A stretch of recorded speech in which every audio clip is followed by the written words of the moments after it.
enjoy the moment.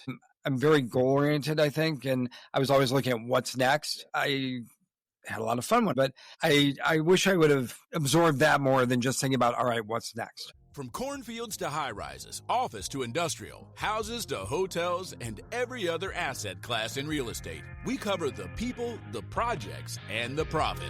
Welcome to the Investing in Iowa show. This show is for go-doers, action takers, and business owners. It's for people like you who are sick of Uncle Sam taking a huge bite of your apple.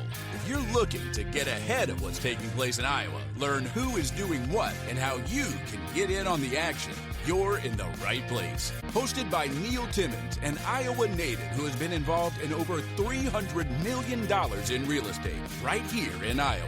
Recording in studio from West Des Moines. Here's your host, Neil Timmins. I've got David Gellerman here on the show. David, welcome. Thank you. Good to be here. I'm excited you're here. Say, for the audience's sake, who are you? Where are you from? What do you do? My name is David Gellerman. I'm with a company called Hawkeye Commercial Real Estate, family-owned business. We're based in, we have an office in the Quad Cities, and we have an office in the Iowa City market in Coralville, Iowa. What do? We do three things. We are investors primarily, and then we have a brokerage company, and we have a property management company. Those are the three things we do. Family business. How long has it been a family business? So it started, my grandfather started the original company in 1947, which was a wholesale company. And then he moved into real estate in 1962 and founded Hawkeye Investments, which is still our parent company. So I worked, my grandfather was there for until he wasn't. And then my dad ran it for many years. And I worked with my dad for the first 32 years of my career. Where'd you grow up? I grew up in Rock Island, Illinois, in the Quad Cities. Sure. And I live on the Iowa side of the Quad Cities now. Yeah. So you grew up, where'd you go to school? What'd you study? I went to Drake University right here in Des Moines in business. Yeah. Yep.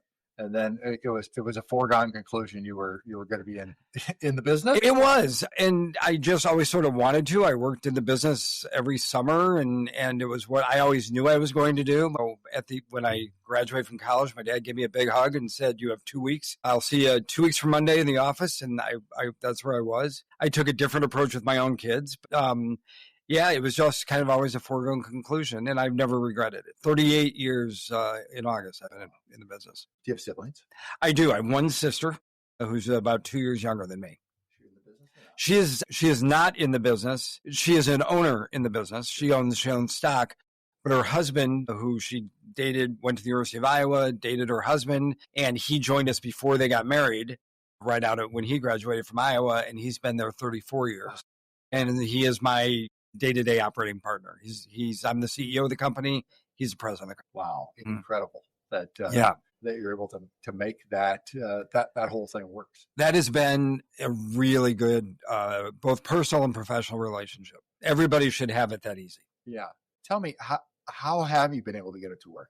Because family businesses are unique and they're a unique dynamic. And then both with siblings and also the in-laws. Yeah. Well, so the best thing that ever happened was my dad was an only child.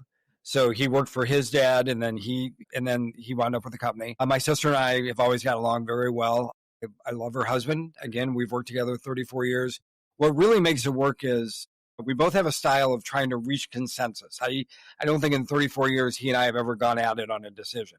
We don't always agree, but all right, this makes sense for this situation. We also do different things. He's a financial guy. He runs, really the people with him, under him, the workforce run the day-to-day investments, management of the properties. He runs property management. I'm more the outside guy, brokerage, finding deals. That's what I do. Yeah. Well, it's a yin and yang is what it sounds like. It's been really good. And we each have a son in the business now. So they're first cousins, and his son joined the company after we made him go work somewhere else. So his son was in banking for 3 years on the credit side. And my son spent 8 years in Chicago as a logistics broker and then came back about almost 5 years ago. Yeah.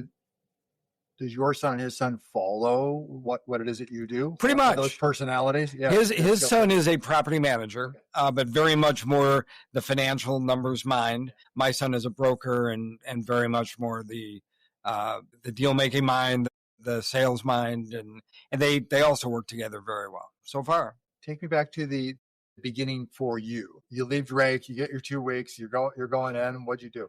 Well, so we had the wholesale company. It was called Jadon, which was a rack jobber. We sold everything that wasn't food to grocery stores, not healthy beauty aids, houseware, school supplies, pet supplies. We'd bring them into our warehouse, break it down into packs of 3s or 6 or 12s, and send them out to convenience stores and grocery stores. And our people put them on the shelves.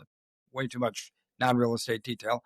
But that was a company my grandfather started in 1947, and I went to work for that company. We sold that company in 2000. Okay. When did you transition into the real estate? So first, I was in the convenience store. We bought a chain of convenience stores, and I moved over to run that, and then we sold that, and we owned real estate this whole time, which I wasn't very involved with. And then I was sort of figuring out what I was going to do after the convenience stores, and a very good friend of my dad's, who had been a longtime broker, reached out to me. He said, hey, why don't you come work? You guys own a lot of real estate. Why don't you come work with me and let me teach you brokerage? And I did, and wound up forming my own brokerage company with my brother-in-law from there. And then we were with a company in the Quad Cities for a number of years. And Jim Tansey, my brother-in-law, and I moved over and started our own, what we thought was going to be a little boutique brokerage company, just the two of us. And now we've got, I think, 13 brokers and the whole property management team. And talk to me about the investment side, and then I'll work through brokerage Sure. and property management. The investment side, what types of assets do you guys own? We own a lot of retail. We own a lot of strip retail centers, in the Coralville market and also the Quad Cities. We own some office buildings. Office market is soft, but we're very fortunate that what we own is doing well. We own some stuff in Coralville, also some stuff in the Quad Cities. Then we've got some multifamily, North Liberty and Coralville primarily. What do you like best about the retail stuff? What I like is typically our centers have, call it 6 tenants in them. You don't have everything riding on one big tenant. We do have a couple of those centers as well. But if you have staggered lease dates, so you never have too many eggs in one basket. We've been very lucky with some really good tenants. We rode with some good tenants who had some hard times, primarily during COVID comes to mind. We're a very relationship-based company, not transactional at all. We'll work with you. We want to know what's going on with you. Let us help you be better. And it's I like those relationships. I really have enjoyed the retail side. Has the brokerage side helped support then the investments? Absolutely. Certainly we represent our own properties, and then we have a lot of friends, clients who are also in the retail business, and we have great relationships, and yeah, they definitely support each other. The multifamily, managing that has to be, it's a completely different business than managing the strips. Yes. The strip malls or office or just about anything yes. else yes. commercial. Hey, Iowa investors, this is Ava Bautkamp, Chief of Staff at Legacy Impact Investors. Have you thought about adding real estate to your portfolio but don't have the time or desire to play landlord? At Legacy Impact Investors, we do the heavy lifting. Our team finds the deals, manages the properties, and handles all the day-to-day operations. Our select group of qualified investors co-invest with us, gaining ownership equity without opening a tenant email or responding to a maintenance call. They just share in the income, appreciation, and tax benefits. These opportunities aren't for everyone. They are for qualified, accredited investors only. If you want to learn more, please visit LegacyImpactInvestors.com to apply. How is that uniquely different? How do you guys go about managing that? I imagine there's more bodies, there's more head count inside that. Yeah. That it takes to get that machine to go. Yeah. So that all falls under, we have a vice president of operations, and all property management falls under him. And then he's got property managers that work for him. And we also have a maintenance coordinator. I mean, when you're talking multifamily, if you've got a retail building and there's a leaking toilet, all right, we'll get a plumber there and they'll be there Wednesday at 10 o'clock. If you have a residential tenant we have a 64 unit complex in North Liberty, and there's a leaking toilet, we have to get there today and we have to deal with it today. And so you have to have great relationships with vendors. We have a really good maintenance coordinator who handles all of that. But we have developed relationships, that's our key, that we can call people and they will prioritize our properties. How have you been able to build that? Because some of that have you been able to develop those great relationships because the quantity of the assets that you hold? I don't think that hurts, but I think there's a way you talk to people. And this goes back to my dad. The way you talk to people, the way you treat people, you make sure they know that they're important to you. You want to make sure they understand your priorities. Obviously, we're paying for the service, and we take good care of our vendors, and we expect our vendors to take good care of us. You've been in one section of the state for a very long period of time. I suspect that is a strength and has played very well with you guys. And the intent is to continue to hone in and focus versus somehow diversify across geographically. Yeah, I think so. So out of the Quad Cities, we do Eastern Iowa and Western Illinois. We actually do a lot of work on the Illinois side. Very, very different states, very different business models. And then through Coralville, and then we up to Coralville. Out of Coralville, we do more property management. We have a lot of assets, investment assets in that market. We've done a little bit of development there. We're not great developers. We develop something about every 5 years, and I hate it. And then it starts to make money, and then I say to Jim, we should develop something. Yeah, no, we should. We're good at this. It's long enough to forget that it was good for a period. It's about 5 years. It's about 5 years. We're building something now, so that'll be that. But we aren't.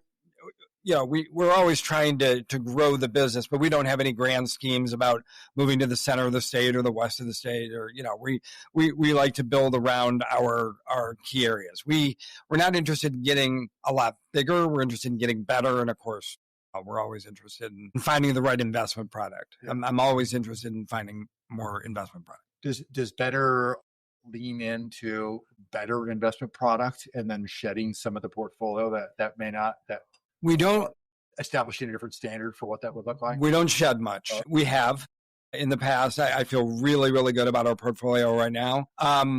We rarely sell. It takes something to get us to sell.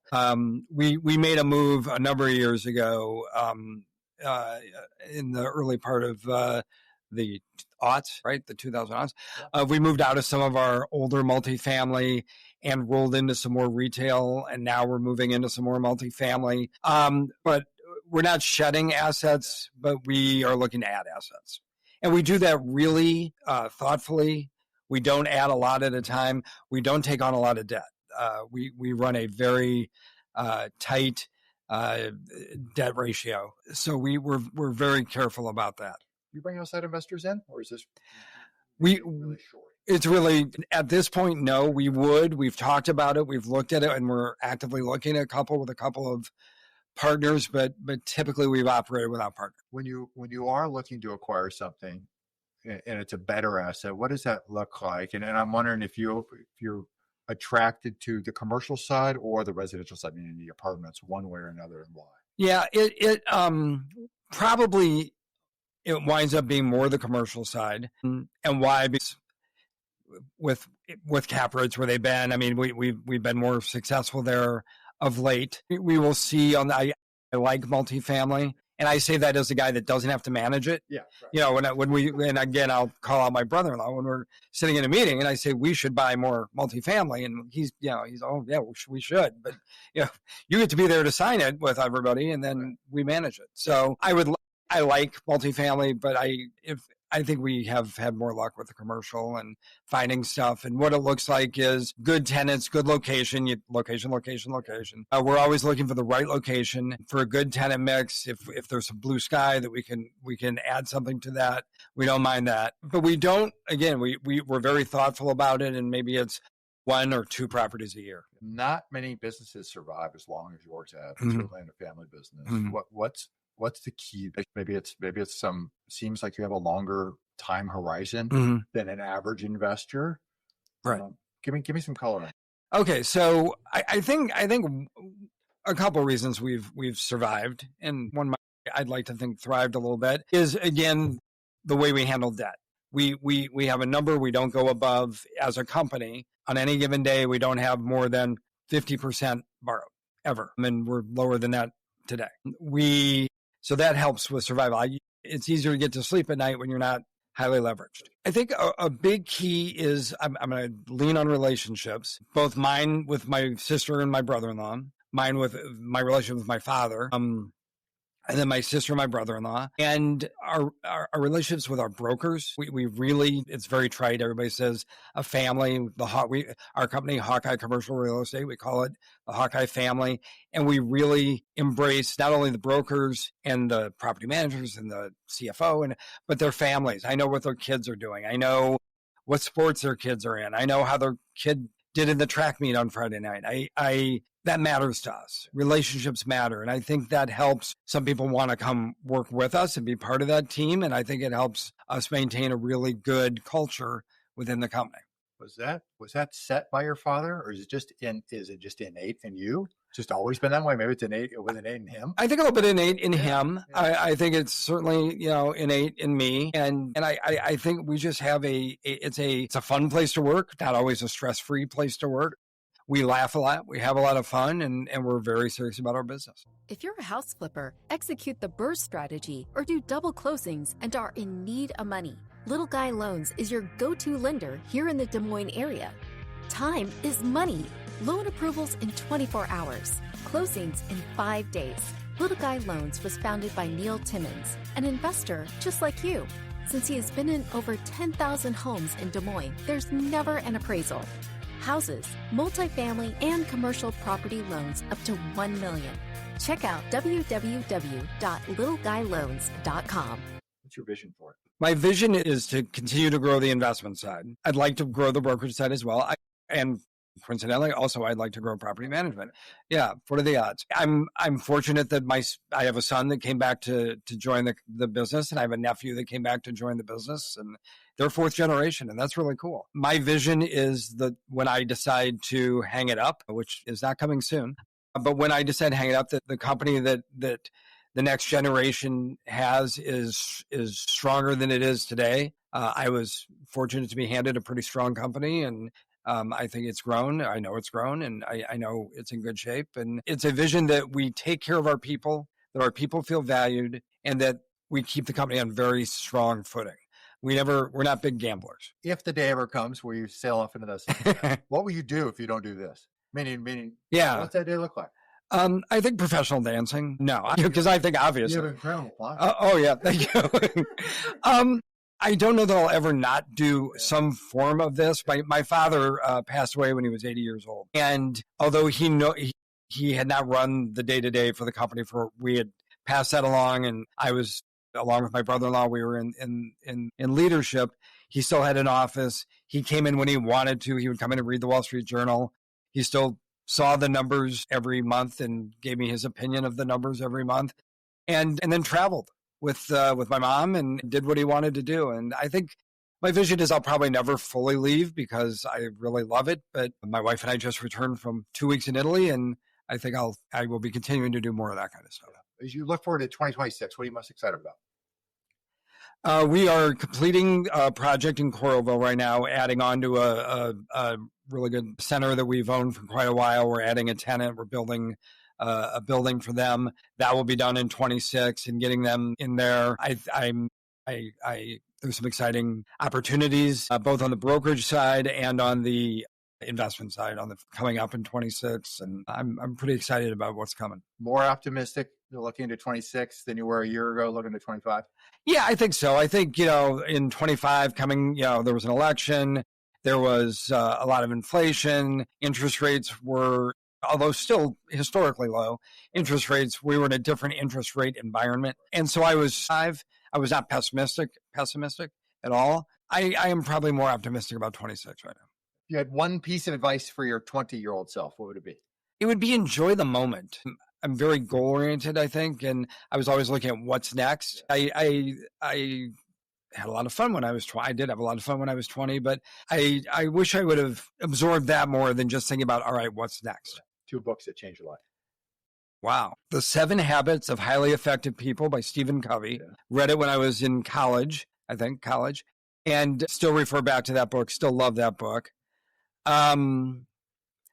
I read, and I have it on my phone, on the Kindle app. I read The Daily Stoic. I read the daily reading every day. A friend of mine gave it to me a few years ago, and so there's a daily reading, and I do it. I'm always reading it. I always read every day's reading. I'll give you a bonus. I just read Sam Zell's book, which was My Being Too Subtle. And he had a kind of an interesting philosophy in the way he did business. I really enjoyed that. What a fantastic book. All right, if you were cast away at an island for a year, you could only get 3 pieces of data about your business each and every month. What 3 things must you know? And I know you got 3 verticals, so I'll let you. I do. Well, free to choose. You want to? You can go by vertical. Give me one vertical, or you can do the whole kit and caboodle. Well, can I cheat and say that our amazing CFO puts together a packet for me every month of exactly how many square feet our owners, the stuff we own is leased, anything that's vacant. She ranks all our properties and profitability for me. I just want, she can just email me that or send me that packet. Yeah. I know everything I need to know. That's all I need. How did you get to that point where it got distilled to what you just described? Who did it? It was a combination of Jim Tansey, my brother-in-law, and we had our controller had retired, and we were fortunate to hire a woman whose background was tax accounting, and she came on board, and she, along with Jim, crystallized and distilled that packet that she puts together and we get every month. And it is the best I've ever, I mean, and I've been there a long time, but it is in the best form I've ever seen. It tells me everything I need to know. David, I've asked lots of questions. What's one question I did not ask? I think you've done a really good job, Neil. Don't sell yourself short. You're kind. You're kind. I really appreciate you being here. This is great. I've learned some things from you being here, so I appreciate it. For people that want to find you, follow you, connect with you, learn more about the business, where can I go? What you do? Our website is thehawkeyegroup.com, thehawkeyegroup.com. I'm on there and happy to talk to anybody about anything. Links are below in the show notes for everybody to get there. David, thanks for being here. I really appreciate it, Neil. Thanks for the invitation. Thanks for listening. If you're enjoying the show, may I ask a favor of you? Naturally, subscribe so you never miss an episode. But would you rate and leave an honest written review on Apple Podcasts? It does a lot for us here at the show, and I appreciate reading your thoughts. Great guests make for a great show. If you know of another Iowan who would be a great guest, or you yourself have interest in being a guest, well, get on our radar. Visit Investing in Iowa to fill out an application or recommend a guest. And if you want to connect with me one-on-one, go to LegacyImpactInvestors.com. Click on the Invest With Us button in the top right corner, and there you can pick a time for the 2 of us to get on the calendar and connect. Until next time, keep investing in Iowa.